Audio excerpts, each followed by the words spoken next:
ஏசாயா தீர்க்கதரிசன புஸ்தகம் 14ஆம் அதிகாரம் 24வது வசனம். நம்முடைய வாழ்க்கையில 2 விதமான சித்தங்கள் போராடி கொண்டிருக்கிறது. 2 சித்தம், 2 பேருடைய நோக்கம், 2 பேருடைய முயற்சி நம்முடைய வாழ்க்கையில போராடி கொண்டிருக்கிறது. ஒன்று, பிசாசு நம்ம மேல வச்சிருக்கிற திட்டம்.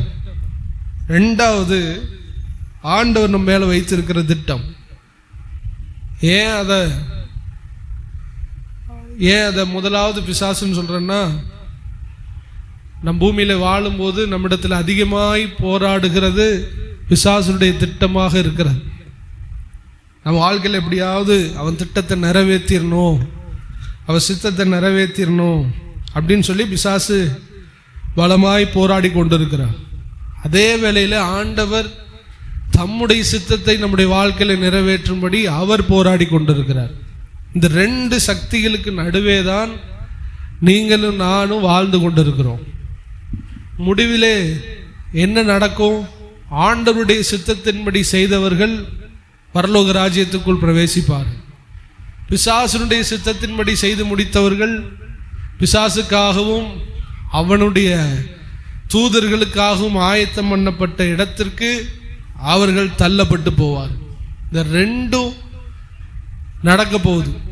அதுக்கு ப்ரிப்பரேஷனா, ஆயத்தமா இந்த பூமியில இந்த 2 விஷயங்களும் போராடி கொண்டிருக்கிறது. இந்த 2ல எதுக்கு நம்ம ஒப்பு கொடுத்து, எதற்கு நாம் ஜெயம் எடுத்து, எதற்கு ஒப்பு கொடுத்து அவங்களுக்கு இணைஞ்சு போறோமோ அவ்வளவா ஆண்டுடைய சித்தம் நம்முடைய வாழ்க்கையில நிறைவேறி அந்த முடிவான அந்த இடத்துக்கு நாம் கடந்து போக போகிறோம். அல்லேலூயா. ஆண்டவர் ஜெபிக்கும் போது அப்படித்தான் ஜெபம் பண்ணார். சீசர்கள் கேட்டார்கள், எங்களுக்கு ஜெபிக்க கற்றுக்கொடும், நாங்க எப்படி ஜெபிக்கிறதுன்னு எங்களுக்கு என்ன பண்ணுங்க சொல்லித்தாங்க அப்படின்னு கேட்கும்போது என்ன சொன்னாரு? பரலோகத்தில் உம்முடைய சித்தம் செய்யப்படுவது போல பூலோகத்தில் என்ன பண்ணணும்?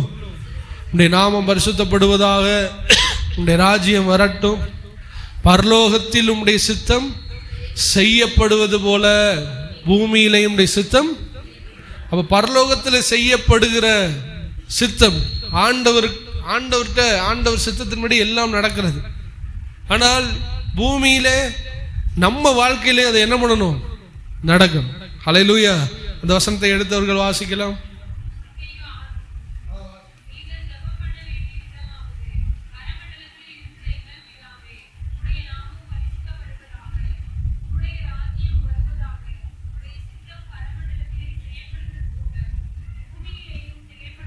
உம்முடைய சித்தம் பரமண்டலங்களில் செய்யப்படுவது போல பூமியிலையும் செய்யப்படுவதா?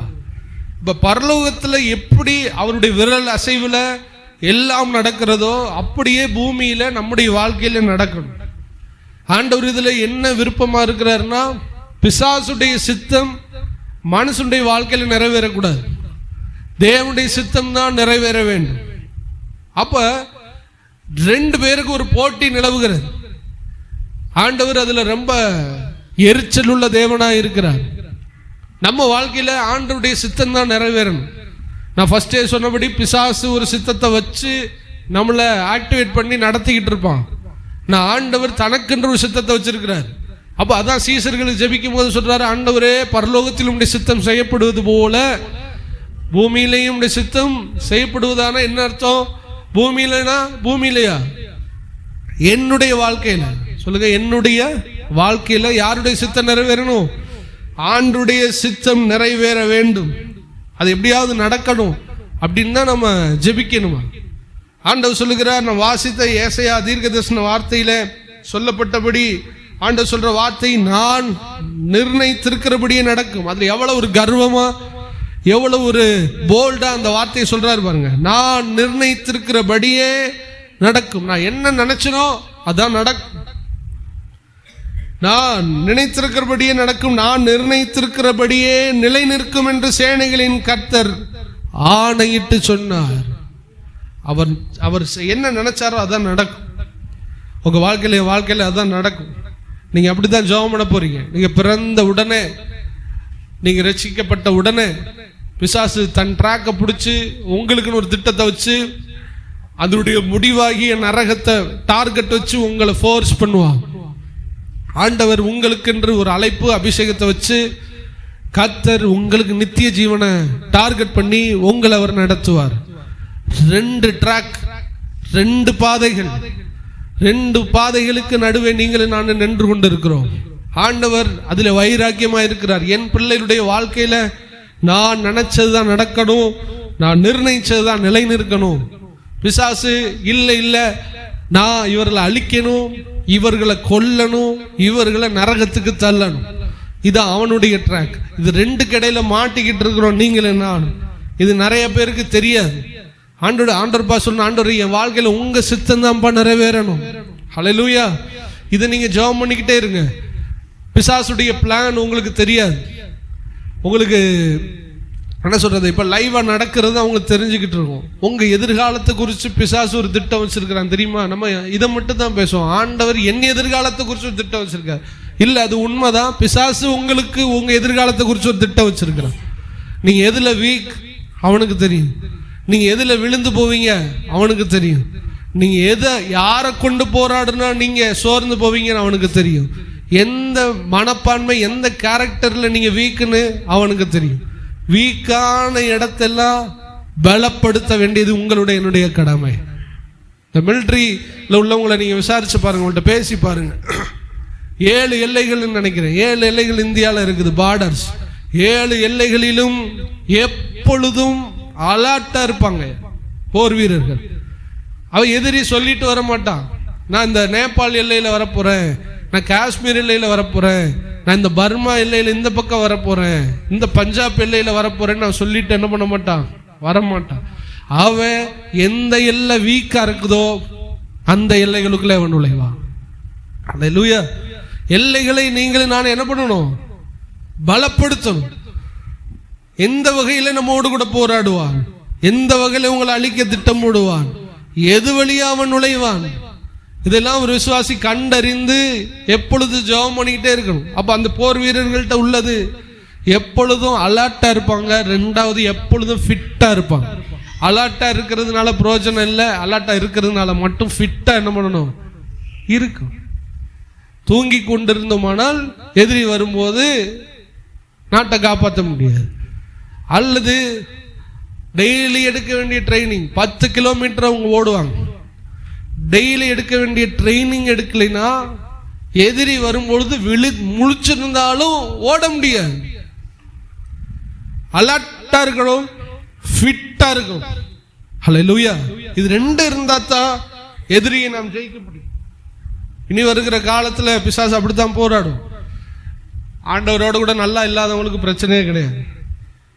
ஏன் பிரச்சனை கிடையாது? அவன் பார்டருக்குள்ள ஏற்கனவே நுழைஞ்சிட்டான், கைப்பற்றியாச்சு. யார் அவன் பிரதமர்னு கேட்டா எப்பயோ பிரதமர் மாறியாச்சு, நாட்டை பிடிச்சாச்சுங்கிறது அவங்களுக்கு யாரும் தெரியாது. சுதந்திரம் கிடைச்சது நிறைய பேர் தெரியாது, பிரிட்டிஷ்காரன் பிடிச்சது நிறைய பேருக்கு அந்த காலத்துல தெரியாது. அவங்க பாட்டுக்கு வயல்ல போய் பிடிச்சிருக்காண்டே, நம்மளை பிரிட்டிஷ்காரன் ஆண்டுகிட்டு இருக்கான், சுதந்திரம் கிடைச்சிருச்சு, 2மே தெரியாது. அப்ப அவங்கள பத்தி பிரச்சனை இல்லை. ஆவிக்குரிய வாழ்க்கையில லைவா இருக்கிறவங்களுக்கு பிரச்சனை. அவங்க பார்டரை எல்லாத்தையும் அலர்ட் பண்ண பாண்ட சொல்ல, நான் நினைச்சதுதான்ப்பா நடக்கணும், நான் நிர்ணயிச்சதுதான்ப்பா நிலைநிற்கணும், பிசாசுடைய திட்டங்கள் எல்லாம் அழியணும், அதுதான் ஆண்டோடைய சித்தமா இருக்கிறது. இன்னைக்கு நீங்க அதான் ஜெபம் பண்ண போறீங்க. என் பிள்ளை குறித்து பிசாசு ஒரு திட்டத்தை வச்சிருக்கிறான், அது எந்த பார்டர்ல நுழைவான் தெரியாது, எந்த பிள்ளை வீக்கும் தெரியாது. நல்லா குனிய, குடும்பத்துல யார் வீக்கோ அங்கதான் நுழைவான். எந்த பார்டர் வீக்கா இருக்கோ, எந்த எல்லைகள் வீக்கா இருக்குதோ அங்க நுழைவான். 12 பேர்ல ஒருத்தவன் வீக். இயேசுனுடைய கூட்டமைப்புக்குள்ள ஒருத்தவன் வீக், ஒரு பார்டர் வீக். அந்த பார்டர் தான் யூதாஸ். அவன் வழியாய் உள்ள வந்தான். பாளையத்திலே பலவீனமானவர்கள் பின்னாடி இருந்தார்கள், அவர்களை முதலாவது அட்டாக் பண்ண. அக்கினி பாளையத்துக்கு பின்பாய் வந்தவர்களை பச்சித்து போட்டது. யார் வீக்கா இருக்கிறாங்களோ அவங்கள பிசாசு அட்டாக் பண்ணுவான்.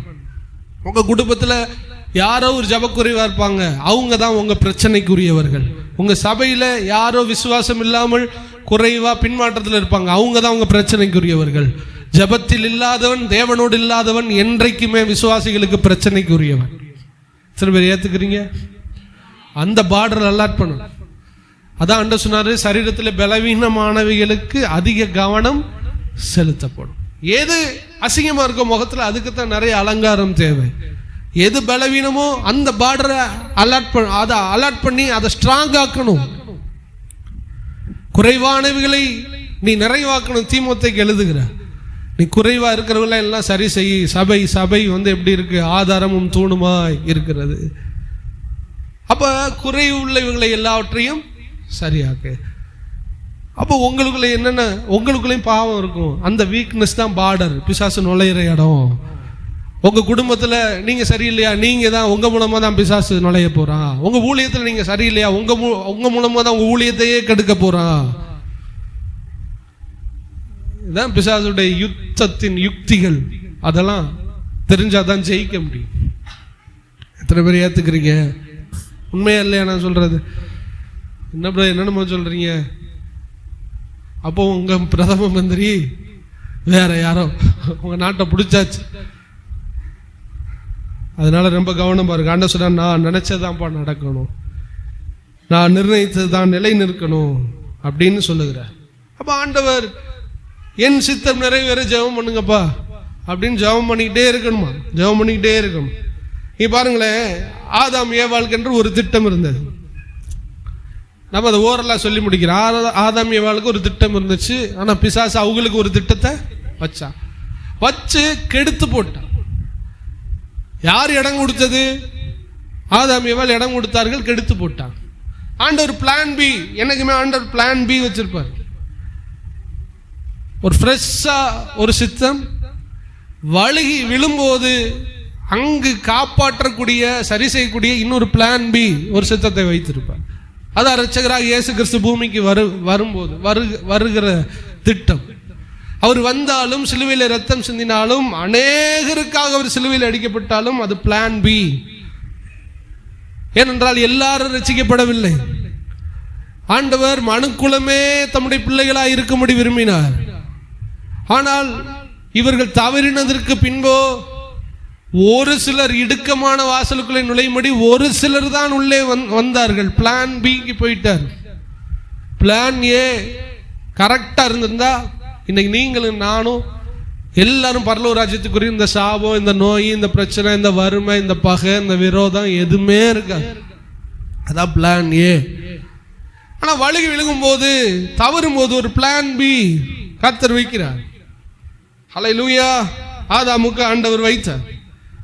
இதை குயவன் எரேமியாவுக்கு சொல்லும்போது, மனிதனே நீ குயவன் வீட்டுக்கு போ, அங்கு ஒருவன் என்ன பண்ணுவான், குயவன் மண்பானை செஞ்சுக்கிட்டு இருப்பான், அதை நீ பாருன்னு சொல்ற.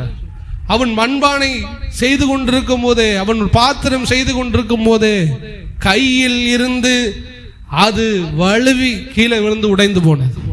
ஹல்லேலூயா. அப்பொழுது குயவன் அதை எடுத்து பிசைந்து வேறொரு பாத்திரமாய் அதை செய்கிறார். பிளான் ஏ அதுக்குன்னு ஒரு திட்டம் வச்சு ஒன்னு செய்ய நினைச்சார். அதுதான் உடைஞ்சிச்சு. இவர் கையில இல்லை, இவர் கையில் இருக்கும் போதே பாத்திரம் என்ன ஆயிடுச்சு? எத்தனை செய்தி கவனிச்சுட்டே வர்றீங்க? கீழே விழுந்துச்சு. விழுந்த உடனே செகண்ட் நடந்தது இவர் நினைச்ச பாத்திரம் அல்ல, பிளான் பி, இரண்டாவது ஒரு பாத்திரத்தை நிர்ணயிக்கிறார். அது 100% என்று நான் சொல்ல முடியாது. 100% தேவ சித்தம் என்று அதை சொல்ல முடியாது. ஒரு மண்பானம் செய்யறது, எவ்வளவு மண்பானம் செய்யறது எவ்வளவு கஷ்டம் தெரியுமா? நீ போய் பாருங்க, நெட்ல என்னென்னத்தையோ பார்த்துக்கிறீங்க, பைபிள்ல உள்ளதெல்லாம் பாருங்க. மண்ணை எடுத்து சலித்து அதை பிசைந்து, ஒரு கல் இருக்கக்கூடாது, ஒரு பிசுறு இருக்கக்கூடாது, சாஃப்டா, அதுவும் ஒவ்வொரு பாத்திரத்துக்கு ஏற்ற மாதிரி சாஃப்டா, கொஞ்சம் ஹார்டா அதையெல்லாம் எடுத்து திருகையில, இப்பெல்லாம் மிஷின், அப்பொழுது திருகு சுத்திக்கிட்டே இருக்கும்போது ஒரு ஆள் அதை செஞ்சு ரொம்ப பக்குவமா, ரொம்ப மைனூட்டா அதை நீங்க பார்க்கணும், அந்த அழகை பார்க்கணும். அதுலயே நிறைய டூல்ஸ், மேல உள்ள அந்த பெண்டா இருக்கிறதுக்கு ஒரு டூல்ஸ், ஈர துணியை வச்சு அதுக்கு அமுக்குறான், கையில் ஈரத்தை தொட்டு தொட்டு உள்ள எடுக்கிறான், ஓரத்தை கரெக்டாக ஷேப்பாக பண்ணுறான், குச்சி வச்சு அப்படி பிடிக்கிறான், ஒரு ரவுண்டு விழுது, அடுத்த ஒரு ரவுண்டு விழுது, அதை அப்படி இப்படி செய்யும்போது பார்டரில் டிசைன் அதில் பூ வரைகிறான். ஒரு மனுஷன் எவ்வளோ கஷ்டப்பட்டு ஒரு பாத்திரத்தை செய்கிறா, இந்த பாத்திரத்தை செய்யும் போது இது கையில் இருக்கும் போதே உடைஞ்சா எப்படி இருக்கும்? உங்களை குறித்து பெரிய திட்டத்தை தேவன் வைத்திருக்கிறார். நீ கையில் இருக்கும் போதே உடைந்து போவதால தான் ஆண்டவர் உங்களை குறித்த பூர்ண சித்தத்தை நிறைவேற்ற முடியல.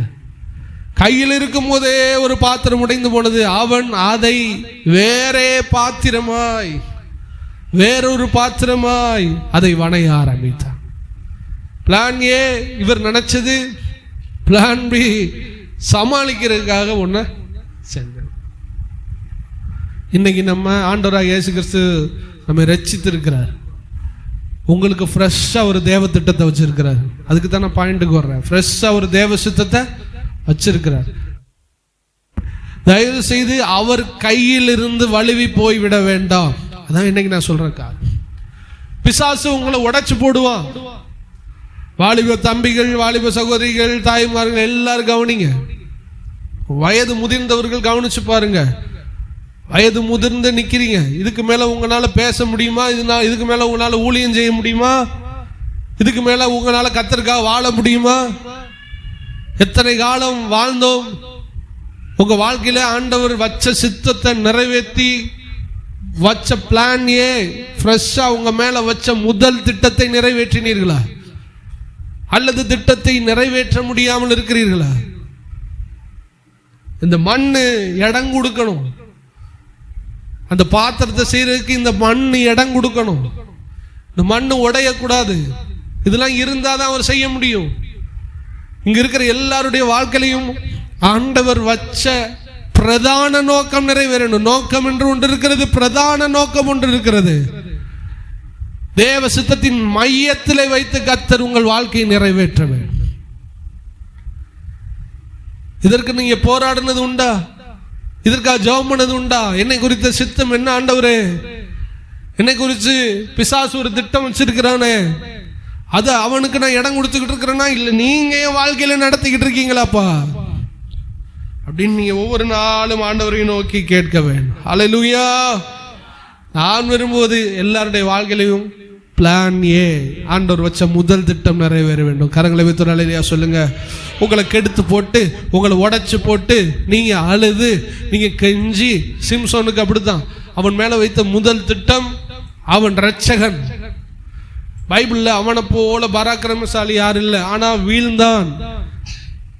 அவன் கடைசியில எல்லாரையும் கொண்டான்னு சொல்லுவாங்க. அவன் கடைசியில கொண்ட 3000-4000 பேர் அந்த இடத்துல தூணோடு சாச்சது சாதனை கிடையாது. அவன் இன்னும் உயிரோட இருந்தா எத்தனை தூண் அவன் சாச்சிருப்பான் தெரியுமா? எல்லாரும் சொல்றது அவன் தூணை சாச்சிட்டான். சிம்சோன் செய்ய வேண்டியதை செய்யவில்லை. பெலிஸ்தியர் அனைவரையும் அவன் அழிக்க வேண்டும். கர்த்தர் அவன் மேல பெரிய சித்தத்தை வச்சார், தவறிட்டான். தவறுனதுனால செகண்ட் சித்தத்துக்கு போயிட்டார். 2வது சித்தம் உடஞ்ச பாத்திரம் ஆயிட்டான். அவனுக்கு ஏதாவது பண்ணணும். அவனுக்கு கொஞ்சம் முடியும் முளைக்க வச்சு, கண்ணு தெரியல கடைசி வர. அந்த கூட்டத்தில் ஆடிட்டோரியத்தில் இருந்தா கொஞ்சம் பேர். ஏன் பெலிஸ்தியன் ஆடிட்டோரியத்தில் அந்த பெரிய அரண்மனையில மட்டும்தான் இருந்தானா? அவன் மூலமா இருக்கிற பூரண சித்தம் நிறைவேறல. இன்னைக்கு ஆண்டவர் உங்களுக்கு நல்ல வாய்ப்பை தந்திருக்கிறார். இளம் வயதில் உள்ளவர்கள் பாக்கியவான்கள். நீ மரிக்கும் போது, நீ சாகும் போது உன்னை குறித்த திட்டத்தை நிறைவேற்றி தான் நீ மரிக்க வேண்டும். நீ வழுகி விழுந்து, நீ பாவம் செஞ்சு விழுந்து, நீ பின்மாறி விழுந்து, கர்த்தர் உன்னை நம்பாம ஒண்ணுமில்லாம போய் கடைசியில் உன்னை கையில எடுத்து ஏதோ சமாளிச்சு பரலோகத்துக்கு கூட்டு போறதெல்லாம் வாழ்க்கை அல்ல. இன்னைக்கு வயதானவங்களாம் கேளுங்க, என்னை குறிச்சு நீங்க சொன்னது நடந்துருச்சா? நடக்கலைன்னா அழுங்க. இதற்காக அழுங்கள், உங்களுக்காக, உங்கள் பிள்ளைகளுக்காகவும் அழுங்கள். எதுக்கு அழுதுகிட்டு இருக்கோம்? உங்களை படைச்ச தேவ சித்தம் நிறைவேறாம பூமியிலே சாவதை விட, அதை விட ஒரு கொடூர சாவு பூமியில கிடையாது. நரகத்துக்கு தப்பிக்கிறது என்ன பெருசா? தேவ சித்தம் செய்து ஆண்டவருக்கு முன்பாக போய் நிக்கணுமே. அப்போ சின்ன வயசுல உள்ளவங்க, இடை வயதுல உள்ளவங்கலாம் கொஞ்சம் யோசிச்சு, ஆண்டவரே என் வாழ்க்கையில பூரணமான சித்தம் நிறைவேறுவதாக. பிசாசுடைய திட்டம் அல்ல. நீங்க சொல்றீங்க, நீர் நிர்ணயித்தபடியே, நீர் நினைத்திருக்கிறபடியே என் வாழ்க்கையில நிலை நிற்கணும் ஆண்டவரே. அதுக்கு நானே குறுக்க இருந்தாலும் என்னை நீங்க தடை பண்ணி என்னை சிச்சித்து உங்க சித்தத்தை நடத்துங்க. இப்படி ஜெபம் பண்ணிருக்கீங்களா? தேவ சித்தத்துக்கு நான் குறுக்க இருந்தாலுமே என்னையும் நீங்க என்ன பண்ணணும்? சிச்சிக்கணும், என்னை அடிக்கணும், பிரம்பை கையாடணும், என்னை எப்படியாவது உங்க பாதையில நடத்துங்க, என்னை கைவிட்டுறாதீங்கன்னு சொல்லிட்டு கெஞ்சி நீங்கள் மன்றாட வேண்டும். ஹல்லேலூயா. எல்லாருடைய வாழ்க்கையிலையும் அவருடைய முதல் திட்டம் நிறைவேறுவதாக. அப்ப ஜெபம் பண்ணும்போது, பரலோகத்தில் உம்முடைய சித்தம் செய்யப்படுவது போல பூமியிலே என்னுடைய வாழ்க்கையிலே உம்முடைய சித்தம். ஹல்லேலூயா. சரி, அப்ப ஒரு சம்பவத்தை உங்களுக்கு சுட்டி காண்பித்து நான் செய்தி நிறைவு செய்ய விரும்புகிறேன். ஒரு ஒரு ஒரு ஒரு ஸ்திரீயினுடைய அல்லது ஒரு குடும்பத்தில் ஆண்டவர் பிசாசுடைய திட்டத்தை அழித்து தம்முடைய திட்டத்தை நிறைவேற்றினார். அவர் நிர்ணயித்தது, அவர் நினைத்தது அந்த வாழ்க்கையில நடந்துச்சு. அவங்க வாழ்க்கையில பிசாசு ஒரு திட்டம் போட்டான், அல்லது அவங்க சமுதாயத்தில் பிசாசு ஒரு திட்டம் போட்டான், அல்லது அவங்க குடும்பத்தில் பிசாசு ஒரு திட்டம் போட்டான். அந்த திட்டத்தை உடைத்து எறிந்து கர்த்தர் தம்முடைய சித்தத்தை ஒருவருடைய வாழ்க்கையில நிறைவேற்றினார். அதை குறித்து தான் நம்ம பார்த்து நாம் நிறைவு செய்ய போகிறோம். எல்லாரும் கெஸ் பண்ணியிருப்பீங்க, எஸ்தர், மொர்தெகாய், அவருடைய வாழ்க்கையில கர்த்தர் பிசாசுடைய திட்டத்தை குலைத்து போட்டு, உடைத்து போட்டு, சுக்குநூறாக்கி தம்முடைய பூரண சித்தத்தை அவருடைய வாழ்க்கையிலே கர்த்தர் நிறைவேற்றினார். ஆதாரமாக ஒரு வசனத்தை நாம் வாசிக்க போகிறோம். எஸ்தர் 3ஆம் அதிகாரம் 13வது வசனம்.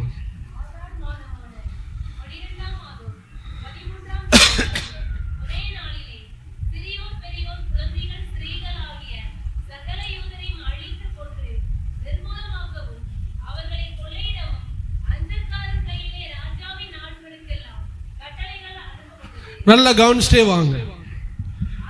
போதும் ஒரு வரலாறு எப்படி எஸ்தருடைய ஹிஸ்டரியை கொஞ்சம் உங்களுக்கு ஷார்ட்டா சொல்ல போறேன். நீங்க கொஞ்சம் அப்படியே கவனிச்சுக்கிட்டே வாங்க. அகாஸ்வேர் ராஜா 127 நாடுகளை ஆண்டு கொண்டிருந்த ஒரு ராஜா. அவருடைய நாட்களில் ஆமான் என்று ஒருவன் இருந்தார். இந்த ஆமானுக்கு இந்த ராஜா அதிகாரத்தை கொடுத்திருந்தார். அரண்மனையில போகும்போது வரும்போதும் எல்லாரும் இவனை வணங்க வேண்டும், வணங்கணும், நமஸ்கரிக்கணும், சாமி மாதிரி இவனை கும்பிடணும். அதுல அந்த ஆமானுக்கு ஒரு பெருமை, ராஜா அதுக்கு அதிகாரம் கொடுத்திருந்தார். அப்ப சூசான் என்கிற ஒரு இடத்துல ஒரு அரண்மனை இருக்கிறது. அங்குதான் அகாஸ்வேர் ராஜா சென்ட்ரல் பிளேஸா வச்சு 127 நாடுகளை ஆண்டு கொண்டிருக்கிறார். இந்த ஆண்டு கொண்டிருந்த இந்த இடத்துல இந்த ஆமான் இருக்கிறான். இந்த ஆமான் அரண்மனைக்கு போவான், வருவான். நல்லா கவனிச்சு வாங்க. வரும்போது வாசலிலே ஒருவன் இருப்பான், மொர்தெகாய். யூதர்கள் சிறைபிடிக்கப்பட்டு போகும்போது, இந்த அகாஸ்வேர் ராஜா அநேகரை பிடித்து போகும்போது இந்த மொர்தெகாயும் பிடிக்கப்பட்டான். இவன் ஒரு யூதன். உலகம் முழுவதும் யூதர்கள் சிதறடிக்கப்பட்டார்கள் 127 நாடுகள். இந்த மொர்தெகாய் ஒரு யூதனாய் இருக்கிறான். இவனுக்குள்ள வேலை வாசற்படியில நின்று காவல் காக்கும், ராஜாவுக்கு வணக்கம் சொல்லணும், இதான் இவன் வேலை. இப்படி இருக்கும்போது இந்த ஆமான் அவன் உயர்த்தப்படுகிறான். அவன் வாசல்ல போவான், வருவான். வரும்போது இந்த ஆமான் ஒரு நாள் பார்க்கிறான், எல்லாரும் இவனை நமஸ்கரிக்கிறாங்க, வணக்கம் சொல்றாங்க. இவன் மட்டும் சொல்ல மாட்டேன். சுத்தி இருக்கிற ஆட்கள் சொல்றாங்க, என்னப்பா ஆமானை எல்லாரும் வணங்குகிறார்கள், எல்லாரும் அவனை நமஸ்கரிக்கிறாங்க, நீங்க மட்டும் என்ன பண்ண மாட்டேங்கிற? சும்மா அவன் சொல்றான், நான் யூதன், நான் யாரையும் வணங்க மாட்டேன் அப்படின்னு நெத்தியடி அடிச்சிட்டான். திரும்ப வரும்போதும், ஒவ்வொரு முறை வரும்போதும் அவன் எந்திரிக்கவே மாட்டான், வணங்க மாட்டான். வாசல்ல இருந்தாலும் அவன் தனக்குன்னு இருக்கிற இந்த கொள்கையை மாற்றிக்கொள்ளவில்லை. இந்த ஆமான் அதை பார்க்கிறான், கடும் கோபம் வந்துச்சு. கடும் கோபம் வந்து அங்க ஒவ்வொருவருடைய டெசிஷன், ஒவ்வொருவருடைய விருப்பங்களை தெரிவிக்கும்படி ஒவ்வொருவருக்கும் ஒவ்வொரு மாசத்துக்கு சீட்டு போடுவாங்க. சீட்டு போடும்போது ஆமானுக்கு சீட்டு விழுகிறது. ஆமான் இப்பொழுது அவனுடைய சஜஷன் நாட்டை பத்தி சொல்லணும். நாட்டுடைய வளர்ச்சி, பொருளாதாரம், எதிரிகள், உள்நாட்டு பிரச்சனை, வெளிநாட்டு பிரச்சனை, இதை பத்தி அவன் சொல்லணும். அவன் இப்ப சொல்றான், ராஜாவே நீர் அறியாத ஒரு ஜாதி இந்த 127 நாடுல இருக்குது, நம்ம ஏரியால இருக்கு. இவங்க வினோதமானவங்க, யாரையும் வணங்க மாட்டான், யாரையும் மதிக்க மாட்டான். ராஜாவே நீர் என்ன வணங்குறதுக்காக சொன்னீர், அவர் என்ன வணங்கலை. என்ன வணங்கலைனாலும் பிரச்சனை இல்லை, அவ உங்களே மதிக்கல. அவங்க மோசமானவங்க, அவங்களை நீங்க ஏதாவது பண்ணணும்னு சொன்ன உடனே ராஜா சொல்றா, அதுக்கு சொல்றான், நான் நிறைய வெள்ளி பொண்ணுலாம் தர்றேன், அவங்களெல்லாம் அழிக்கணும். ராஜா ஓகே சொல்லுங்க அப்படி சொன்னோடனே ராஜா சொன்னார், வெள்ளியும் பொண்ணு வேண்டாம், நீ நினைச்சபடியே யூத ஜனங்களை என்ன பண்ணு, அழித்து விடு, நான் ஒப்படைக்கிறேன்னு சொல்லி ஆதார் மாதம் 12ஆம் தேதி, 12ஆம் மாதம், ஆதார் மாதம் என்கிற 12ஆம் மாதத்துல 13ஆம் தேதியில ஒரு டேட்டை குறிக்கிறேன். என்ன டேட் எல்லாருக்கும் ஏற்கனவே தெரிஞ்சாலும் நீங்க கவனிச்சுட்டே வாங்க, அப்பதான் உங்களுக்கு புரியும். 13ஆம் தேதி டேட் குறிக்கப்படுகிறது. 13ஆம் தேதியிலே எல்லாரும் அழிக்கப்பட வேண்டும். இப்ப வாஸ்தவ வசனத்தை நான் திரும்ப வாசிக்கிறேன். ஆதார் மாதமான 12ஆம் மாதம் 13ஆம் தேதி ஆகிய ஒரே நாளில், கவனிய, ஒரே நாளில் சிறியோர், பெரியோர், குழந்தைகள், ஸ்திரீகள் ஆகிய சகல யூதரையும் அழித்து கொன்று நிர்மூலமாக அவர்களை கொள்ளையிடவும் அஞ்சற்காரர் கையிலே ராஜாவின் நாடுகளுக்கெல்லாம் கட்டளைகள் அனுப்பப்பட்டது. இவ வனங்களை சொல்லி 127 நாடுல இருக்கிற சகல யூத ஜனங்களையும் அழிக்கும்படி ஒரே நாளில் அழிக்கும்படி திட்டம் கொடுக்கப்படுகிறது. முத்திரை மோதிரத்தை எடுத்து வைக்கிறார். ராஜா வார்த்தை என்னைக்கு மாறாது. முத்திரை மோதிரம் வச்சுட்டா வச்சதுதான், வச்சு எல்லா நாடுகளுக்கும் வேக வேகமாய் அஞ்சல்காரர்கள் அனுப்புகிறார். ஒவ்வொரு நாட்டிலையும் யூதனை பிடிக்காதவன் சுத்தி இருக்கிறான். ஹல்லேலூயா. இவன் எல்லாரும் ப்ரிப்பேர் ஆயிட்டான், இவன் எல்லாரும் அழிக்கிறதுக்கு திட்டம் போட்டுட்டான். என்னைக்கிடா 12ஆம் மாசம் 13ஆம் தேதி வரும் சொல்லிட்டு ஆயத்தமா இருக்கிறார். ஃப்ரீடம் கொடுத்துட்டான். எத்தியோப்பியாவில் இருந்து இந்து தேசம் முதல் எத்தியோப்பியா வரை, இந்தியா எங்க இருக்கு, எத்தியோப்பியா எங்க இருக்கு, ஆப்பிரிக்கா வரை முழுவதும் உள்ள எல்லா நாடுகளும் யூத ஜனங்களை அழிப்பதற்கு ரெடி ஆயிட்டான். உலகளாவிய ஆர்டர் வந்துச்சு, எல்லாரும் ரெடியா இருக்கான். என்னைக்குடா 12ஆம் மாசம் 13ஆம் தேதி வரும், எல்லாரும் ஃப்ரீடம், எல்லாரையும் கொல்லலாம், குத்தலாம், கொன்றலாம், அவனுடையதெல்லாம் அகப்படலாம். ராஜாவே எங்க உத்தரவு கொடுத்துட்டார், அரசாங்க உத்தரவு. இப்படி இருக்கும்போது இந்த மொர்தெகாய்க்கு சித்தப்பா மக ஒருத்தி இருந்தா, அவ எஸ்தர். இந்த எஸ்தர் வஸ்தி என்கிற ஒரு ராணி தள்ளப்பட்டதுனால் ராணியுடைய செலக்ஷன் நடக்குது.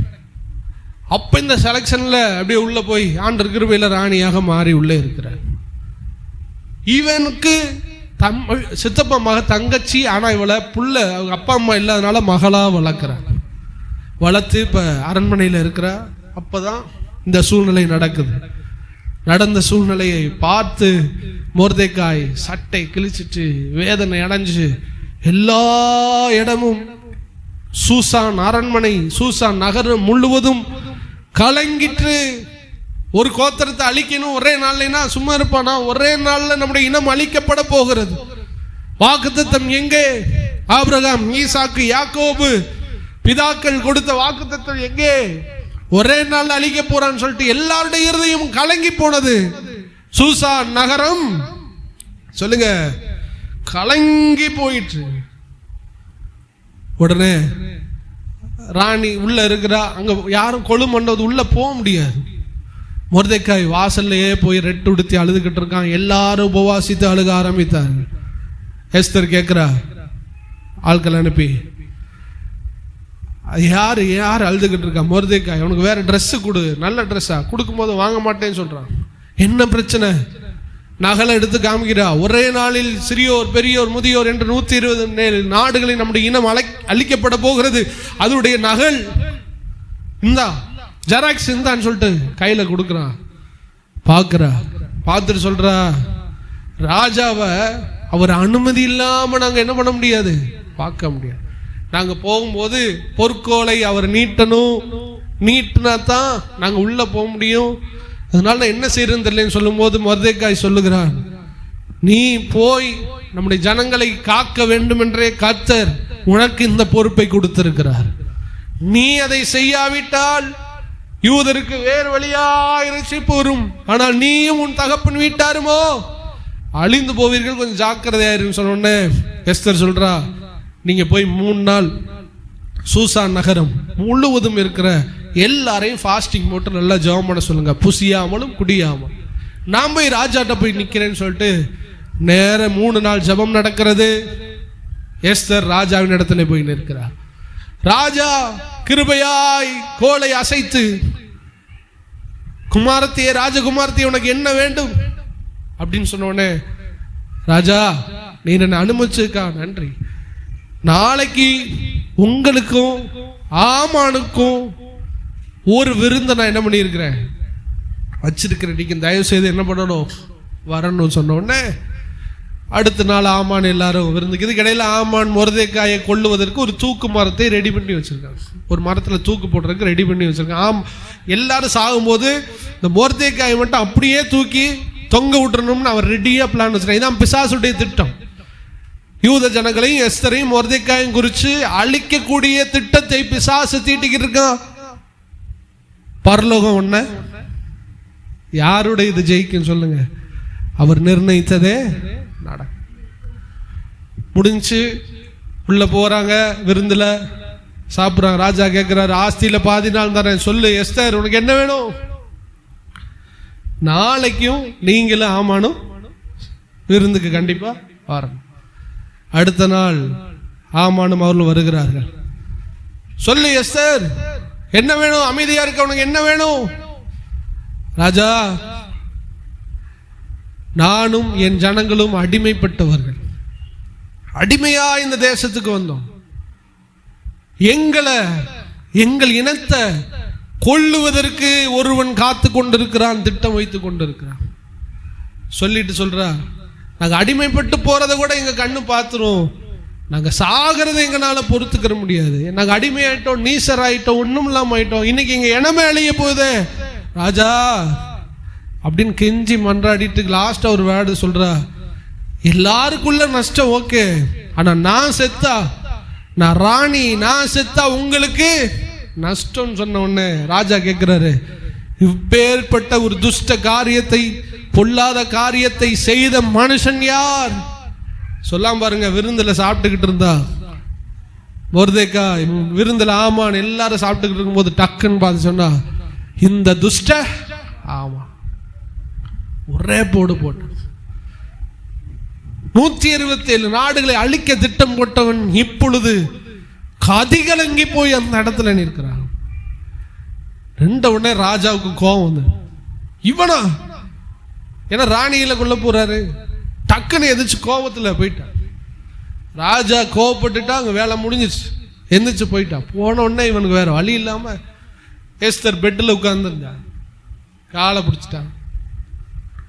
உன்னை எதிர்த்து நிற்கிற பிசாசின் கிரியைகள் உன் கால்களுக்கு கீழே வரும்படி கர்த்தர் செய்வார். காலை பிடிச்சிட்டு கெஞ்சி, என்னை தயவு பாராட்டு, என் ஜீவனை பாதுகாக்க. யாரு ஜீவனை அழிக்க வந்தவன் இப்ப எங்க வந்து நிக்கிறான் பாருங்க. அதான் கர்த்தர் காரியங்களை மாறுதலாய் முடிய பண்ணுகிறவன். காலில் விழுந்து அழுத உடனே அப்படியே அமைதியா இருந்தா. திருப்பி ராஜா வரும்போது பார்த்தா பெட்டுல பக்கத்திலே விழுந்து உயிர் பயம், அடுத்த நிமிஷம் கழுத்தை எடுக்க போறான். அப்படியே படுத்துக்கிட்டான்ல. ராஜா பார்வைக்கு எஸ்தரை பலவந்தம் பண்ணுவது போல இருந்துச்சு. அவன் சொன்னா, இவ சொன்னதை கூட நான் மைண்ட்ல வச்சிருந்தேன், என் கண்ணுக்கு முன்னாடி என்னுடைய மனைவியை பலவந்தம் பண்ணுகிறாயான்னு சொன்னான் பாருங்க. சேவகர்கள் டக்குன்னு வந்து கருப்பு துணியை மண்டையில மாட்டிட்டு, கருப்பு துணியை மாட்டிட்டா அவன் கதை முடியுதுன்னு அர்த்தம். உங்களுக்கு எதிராக இருக்கிற பிசாசின் கிரியைகளுக்கு கர்த்தர் இப்படிப்பட்ட ஒரு தீர்ப்பை கொடுக்க போகிறார். ஹல்லேலூயா. கருப்பு துணியை மாட்டினவனே தூக்கிட்டு போய் எந்த தூக்கு மரத்தை செய்தானோ அதே தூக்கு மரத்திலே அவனை கொன்று போட்டார். ஹல்லேலூயா. எல்லாம் முடிஞ்சு இப்போ மொர்தெகாய் விவரத்தை சொல்றாங்க. இப்படிலாம் நடந்துச்சு. எஸ்தர் சொல்றா இப்படிலாம் சொல்லும் போது ராஜா சொல்றாரு, எஸ்தரே இன்னும் உனக்கு என்ன செய்யணும் செஞ்சுக்க. கடைசியில் மொர்தெகாய் கிளம்புனா. அரண்மனையிலேயே இவனை கொல்றதுக்கு திட்டம் போட்டா 500 எதிர்பார்த்தி இருந்தான். அரண்மனையில் இருக்கிற 500 பேரை கொன்று போட்டார். நல்லா கவனிச்சுட்டு வரணும். அரண்மனையில் உள்ள 500 பேர். ஆமானுக்கு 10 குமாரர்கள் இருந்தார்கள். 10 பேரும் கொல்லப்பட்டார். அடுத்த நாள் ராஜா கேட்கிற, வேற ஒண்ணு உனக்கு யாராவது செய்யணுமா? இல்ல, நாளைக்கும் இருக்குது, நாளைக்கு இவங்களுக்கு இருக்குது, நாளைக்கு இவங்களை அழிக்கணும். அடுத்த நாள் என்ன செய்யணும்? 10 பேரை கொன்னவனை கம்பள தூக்கி போடணும், கம்பத்துல. ஓகே, வேற எல்லா இன்னும் 300 பேர் சுத்துற அரண்மனையில கொல்லணும், போட்டு தள்ளு 300 பேரை. அடுத்து 127 நாடுலையும் என் ஜனங்கள் எல்லாரும் பயந்து போயிருப்பார். என்ன ஆர்டர் போயிருச்சு, நீங்க மாத்துனது நமக்கு மட்டும்தான் தெரியும். இப்ப ஆர்டர் எல்லாம் மாறி போச்சு. உடனே ஆர்டர் மாத்துங்க. 12ஆம் மாசம் 13ஆம் தேதியில எல்லாரும் கொல்லப்படுவார்கள். மாத்தி எழுதுங்க. எப்படியா எழுத? யூதர்களை எதிர்க்கிற எல்லாரையும் யூதர்கள் தங்களை காத்துக்கொள்ள அவர்களை கொன்று போடலாம்னு எழுதுங்க. எழுதும் போது சொல்லுவான் ஒரு வார்த்தை, டேய் நான் எழுதுனது தான்டா, ஆனாலும் இப்ப நான் மாத்தி எழுதுறேன்னு சொல்லிட்டு எழுதிட்டு வச்சுட்டு சொல்றான், நான் எழுதுனதே. உங்களுக்கு புரிஞ்சா அந்த வார்த்தை? ஃபர்ஸ்ட் கொல்ல எழுதுனா அது மாறாது, கொண்டுதான் ஆனும். ஆனால் மாத்தி எழுதும்படி கர்த்தர் செஞ்சார். மாத்தி எழுதுனா, எழுதிட்டு சொல்றான் இது மாறாது. எழுதி அனுப்புறான், போகுது. எல்லார் கைக்கு வேகமாய் போகிறது. வேகமாய் போன எல்லாம் பிரிச்சு படிக்கிறாங்க. எல்லா எதிரிகளும் யூதர்களை அழிக்க ஆயத்தமா இருந்தவர்களுக்கு இப்ப எல்லாம் ஷாக்கிங் நியூஸ். யூதர்கள் எதிரிகள் என்று நினைக்கிற யாராயிருந்தாலும் அவர்களை தங்களை காத்து கொள்ள அவர்களை கொன்று போடலாம். கிளம்புனாய், அடிச்சு நொறுக்கி 75,000 பேர் அந்த நாளிலே செத்து போனார். உங்களுக்கு தெரியுமா அது என்ன டேட்டுன்னு? 12ஆம் மாசம் 13ஆம் தேதி. அந்த நாளிலே அவர்கள் பண்டிகையாக ஆசரிச்சார், கொண்டாடி.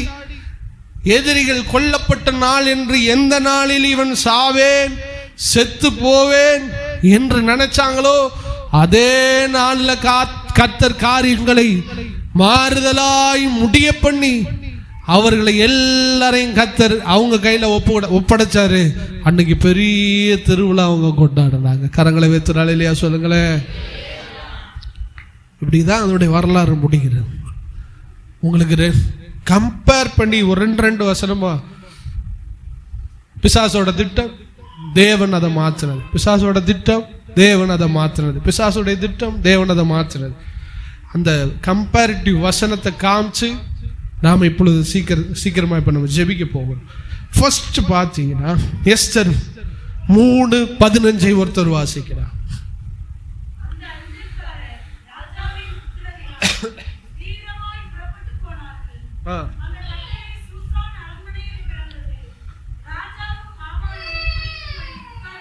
போதும். 13:15 அந்த 13 வாசிக்கும் போது, சிறியோர் பெரியோர் குழந்தைகள் ஸ்திரீகள் ஆகிய சகல யூதரையும் அழித்து கொன்று நிர்மூலமாக மட்டும் அவர்களை கொள்ளையிடவும். ஓகே, 15 இதுல கொல்லும்படி திட்டம். கவனிங்க, இதான் பிசாசுடைய திட்டம். சொன்னே, உங்க வாழ்க்கையிலையும் நீங்க அப்படிப்பட்ட ஒரு எண்ணத்தோடு கூட இருக்கீங்களா? அப்படி என் வாழ்க்கையில அழிஞ்சு போயிடுவேன், என் வாழ்க்கையில இப்படிலாம் நடந்துருமோ அப்படிலாம் நீங்க நினைக்கும் போது பிசாசுடைய திட்டம் செயல்படுகிறது. கர்த்தர் அப்படி இன்டைரக்டா இன்னொரு திட்டத்தை கர்த்தர் வைக்கிறார் பாருங்க. எஸ்தர் 9:1 எடுத்தவர்கள் வாசிக்கலாம்.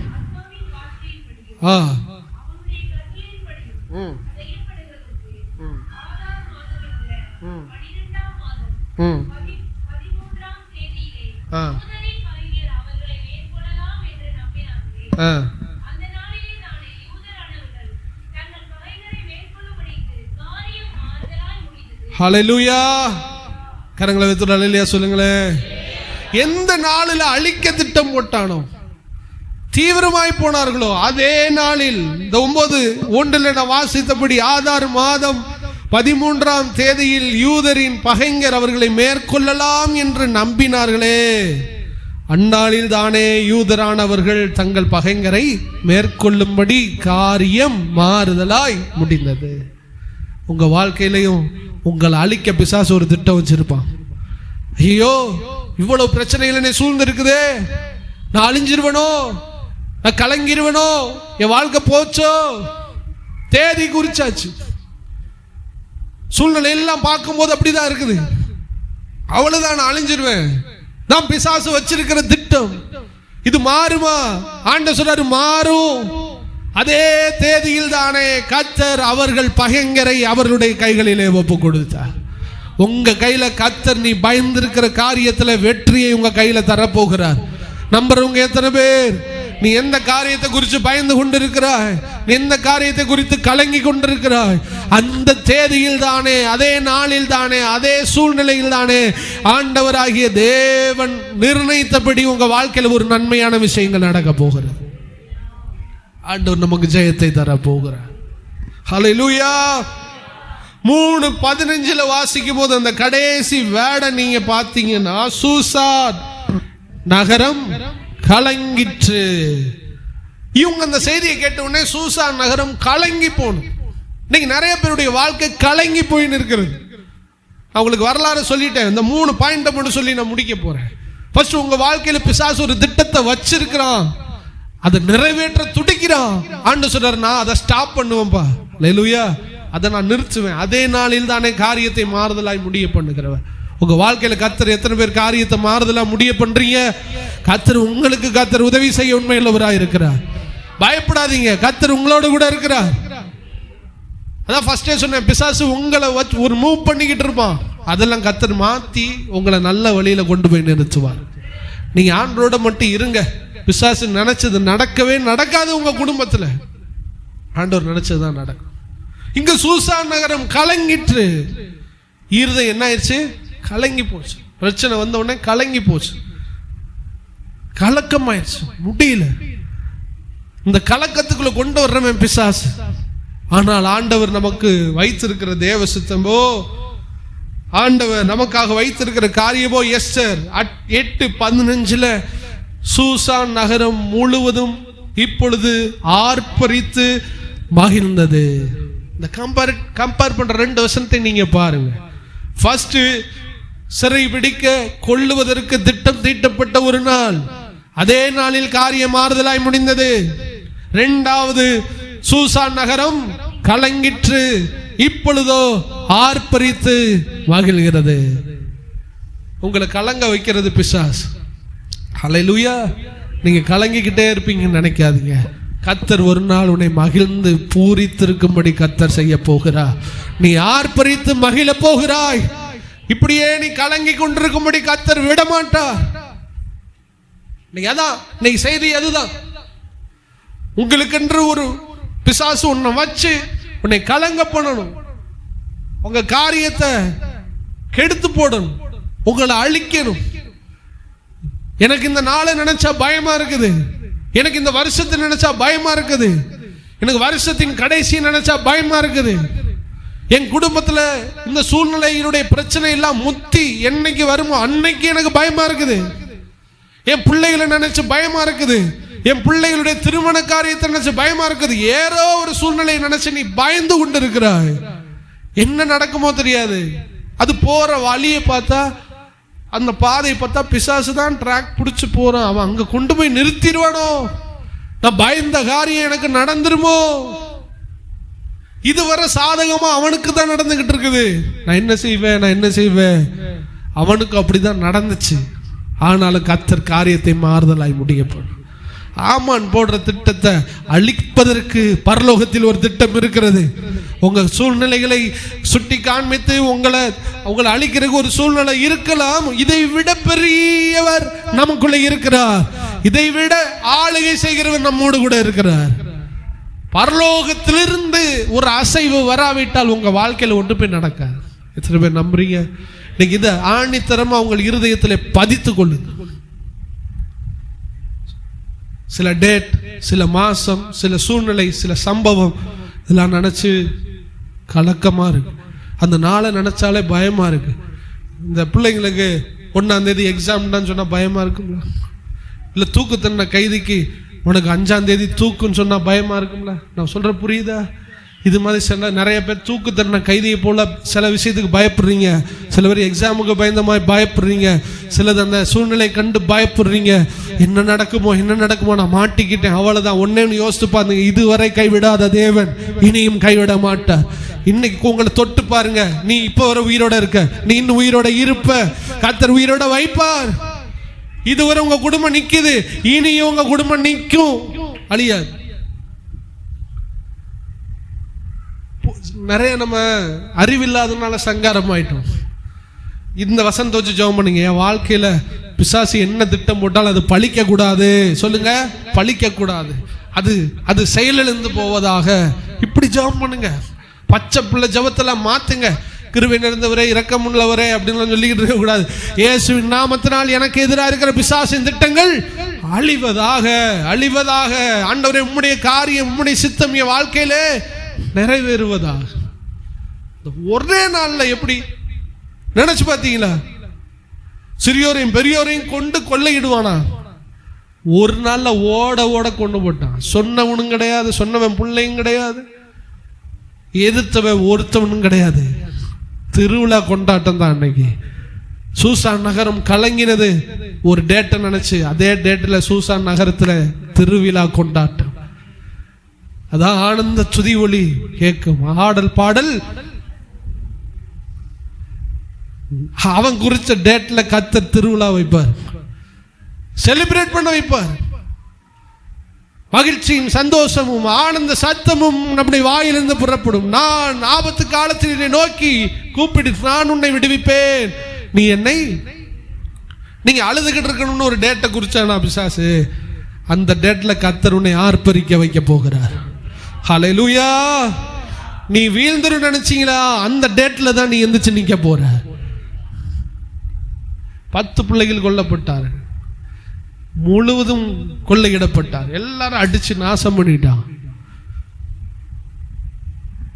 வாசல்ல இன்னொரு கம்பேர் பண்ற இன்னொரு வசனத்தை உங்களுக்கு முன்பாக. வாசலிலே இருந்தார் மொர்தெகாய். வாசலில இருந்து காவல் காத்து கொண்டிருந்தார். அதை வாசிக்கலாமா எடுத்தவர்கள்? அதான் மொர்தெகாயோட இன்ட்ரோடக்ஷன். 3:2.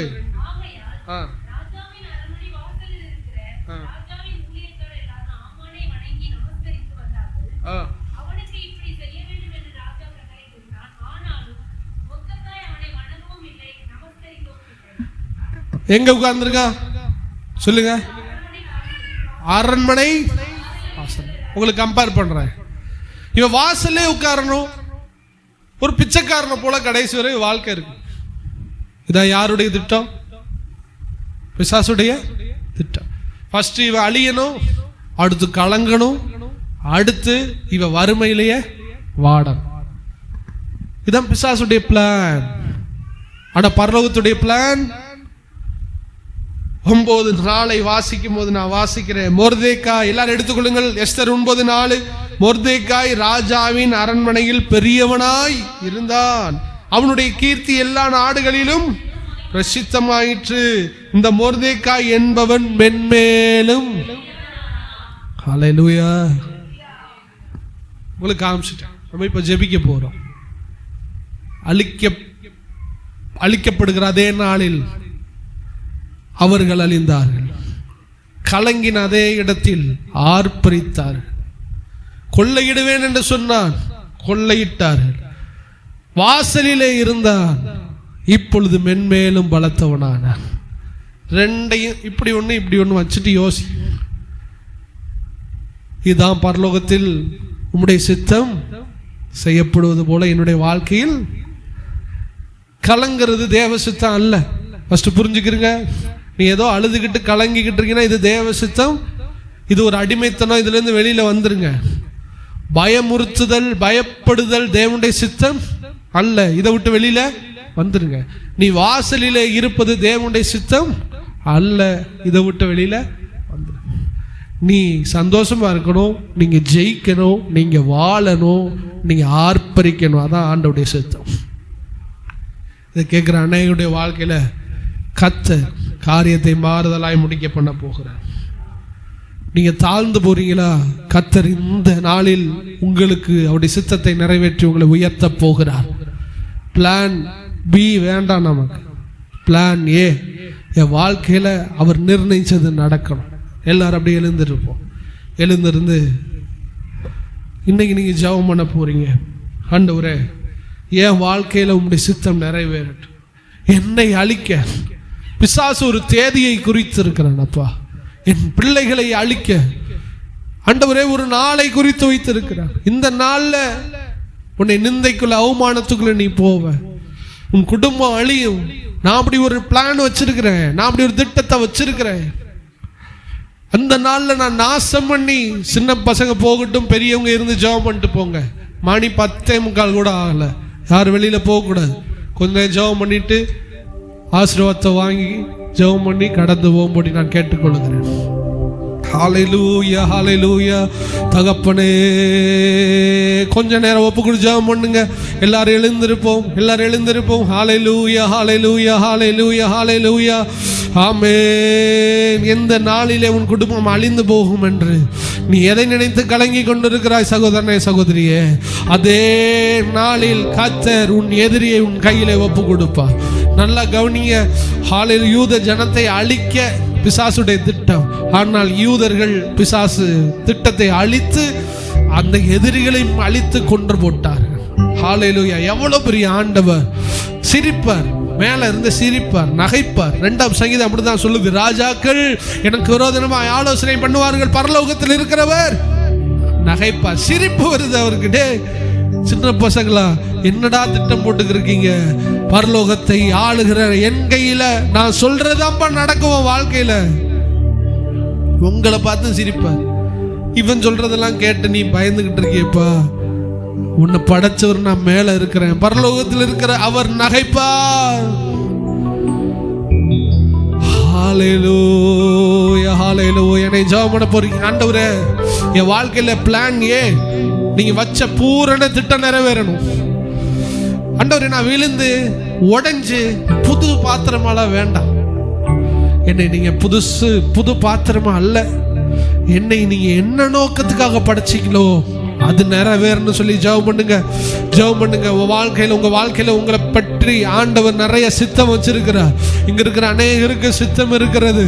நீங்க சாதாரணமாய் அழைக்கப்பட்டவர்கள் அல்ல. உன் வாழ்க்கை குறித்து கர்த்தர் நோக்கம் வச்சிருக்கிறார். நீ இப்படி இருக்கணும்னு அழைக்கப்படல. நீ பலருக்கு ஆசீர்வாதமா மாறக்கூடிய மகன், நீ பலருக்கு ஆசீர்வாதமாய் மாறக்கூடிய மகள். ஆனால் நீ வாசற்படியிலே இருக்கிறாய். நீ வாசற்படியில இருந்து காவல் காப்பது மொர்தெகாயே தேவனுடைய சித்தம் அல்ல. நீ வாசலிலே இருந்தது போதும், உனக்காக ராஜவஸ்திரம் காத்து கொண்டிருக்கிறது. உனக்காக மேன்மை காத்து கொண்டிருக்கிறது. அதுல போடப்பட்டிருக்கும், உனக்கு ராஜவஸ்திரம் மெல்லிய வஸ்திரமும் பொன் மோதிரங்களும் தரிப்பிக்கப்பட்டு ராஜாவுக்கு தலைமையிலே அவன் அந்த இடத்துல வைக்கப்படுகிறான். தளபதி, 3 காரியங்களுக்கும் படைகளுக்கும் தளபதி. அரசியல்ல எல்லாவற்றிலையும் அவன் தான் ராஜா. மேற்பார்வை மட்டும்தான், அவன் தான் எல்லாத்துக்கும் கீழே. நீ வாசல்ல இருக்க வேண்டியவன் அல்ல தேவ பிள்ளையே, நீ வாசல்ல இருக்க வேண்டியவன் அல்ல. ஓ, நீ பலருக்கு ஆசீர்வாதமான உன் கீர்த்தி பரம்பணும். ஓ ஹல்லேலூயா. நீ வர வர விருத்தி அடையணும், நீ மேன்மை அடையணும். அதான் ஆண்டவர் உன் மேல வச்ச சித்தம். நீ அழியக்கூடாது, அதான் ஆண்டவர் உங்க மேல வச்ச சித்தம். நீ வெட்கப்படக்கூடாது, அதான் ஆண்டவர் மேல வச்ச சித்தம். நீ அழுக கூடாது, அதான் ஆண்டவர் மேல வச்ச சித்தம். நீ கலங்க கூடாது, நீ ஆர்ப்பரிக்கணும். தேவ பிள்ளைகள் ஆர்ப்பரிக்கணும். சொல்லுங்க, ஆர்ப்பரிக்கணும். சந்தோஷ சத்தம் கேட்கணும், மகிழ்ச்சியின் சத்தம் கேட்கணும். உன் குடும்பத்தில் அழுக சத்தம் கேட்க கூடாது. அழுக வைக்கிறவன் பிசாசே. இன்னைக்கு கர்த்தர் அந்த கிரியைகளை அழிக்கிறார். நீ அழுதா தேவ சமூகத்துல ஆத்துமாக்களுக்காக மட்டும்தான் அழுகணும். உன் பிள்ளைகளுடைய ஆன்மீக வாழ்க்கைக்காக அழுகணும். நீ கவலைப்பட்டு அழுகவே கூடாது. ஒடுங்கின ஆவி அது பிசாசுடையது. ஹல்லேலூயா. கர்த்தர் நமக்கு மன மகிழ்ச்சியை தந்திருக்கிறார். எல்லா புத்திக்கு மேலான சமாதானத்தை தந்திருக்கிறார். கர்த்தர் உன்னை மகிழ பண்ணுவார். நீ அழுது கொண்டிருக்க கூடாது, நீ கவலைப்படக்கூடாது, நீ கண்ணீர் வடிக்க கூடாது, நீ வாசல்ல இருக்க கூடாது, நீ பயப்படக்கூடாது. அதான் தேவ சித்தம். மாத்தி நடந்துகிட்டு இருக்குன்னா பிசாசு இருக்கான், பிசாசு கிரியை செய்யறான். கர்த்தர் இன்னைக்கு அந்த நுகத்தை உன்கிட்ட இருந்து அவிழ்க்க போகிறார். நீ ஒப்பு கொடு, இப்ப ஒப்பு கொடு. உன்னிட்ட இருந்து கர்த்தர் இந்த நுகத்தடி அவிழ்ப்பேன் என்று சொல்லுகிறார். அழுகையின் நுகத்தடி அவிழ்க்கப்படுகிறது, பயத்தின் நுகத்தடி அவிழ்க்கப்படுகிறது, வறுமையின் நுகத்தடி அவிழ்க்கப்படுகிறது இயேசுவின் நாமத்தினால்.